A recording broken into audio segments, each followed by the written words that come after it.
బలహీన పడినటువంటి వారి గురించి ఏమని చెప్తున్నాడో ఆ సందర్భం చదువుతుంటాడు. నిజంగా సంఘంలో ఎవరైనా బలహీన పడుతున్నప్పుడు వాళ్ళ బలహీనత ఏంటో తెలుసుకొని వాళ్ళ బలపరచడం అంటే ఒక సేవకుని యొక్క మంచి లక్షణం అది. కానీ కృంగతీయడం, మానసికంగా ఇబ్బంది పెట్టడం అనేది దేవుడు ఓర్చుకోలేనటువంటి ఒక తత్వం అది. కనుక ఎవరు చెప్తున్నారు? గలాతీ పత్రికలో 6వ అధ్యాయం ప్రారంభోచన చదువుతుంటే, సహోదరులారా, ఒకడు ఏ తప్పిదములోనైనా చిక్కుకుని ఎడల ఆత్మ సంబంధులైన మీలో ప్రతి వాడు తాను శోధింపబడునేమో అనుకుని తన విషయమై చూచుకొనొచ్చు.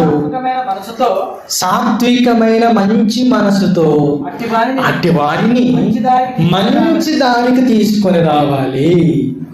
అదండి.